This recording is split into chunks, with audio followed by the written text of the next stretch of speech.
আসসালামু আলাইকুম গাইস, সবাই কেমন আছেন? আশা করি সবাই ভালো আছেন। সবাইকে জুম্মা মুবারক। গাইস, আজকে জুম্মার দিন, আমার একটু কোনো খেয়াল নাই। আর যারা এই দুর্বাবাসে থাকে তারা একমাত্র বোঝে কিবারে কি দিন যায় কিছুই বোঝা যায় না। কিবার রোববার যাইতেছে, সোমবার যাইতেছে, কিবা আবার শুক্রবার আইসা পড়ছে, একটু না বোঝা যায় না। যারা এই দূরপ্রবাসে থাকে তারা একমাত্র বোঝে কিবা তাকে দিন কাট যাইতেছে।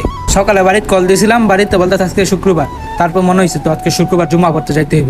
তারপর রেডি টেডি হইয়া জুম্মা পড়ার জন্য রওনা দিলাম। গাইস, অবশেষে আপনাদের সাথে কথা বলতে জুম্মার মসজিদের সামনে এসেই বললাম। তো মসজিদের সামনে এসে গেট দিয়ে ঢুকতেছি, দেখি মসজিদে এসে সবার সাথে বসে বললাম, বসে আর শুনতেছি মসজিদে এমনি ভিডিও করা নিষেধ, তাই ফাঁকে একটু ভিডিওটা করে ফেলাম। মসজিদে অনেক লোক হয়েছে, তো ভিডিও করে দেখাতে পারলাম না, কারণ ভিডিও করা নিষেধ। যদি ভিডিও করি সমস্যা হইতে পারে, তাই আর ভিডিও টিডিও করি নাই। এখন অর শুনতেছি, আপনার একটু অর্শটা শুনে।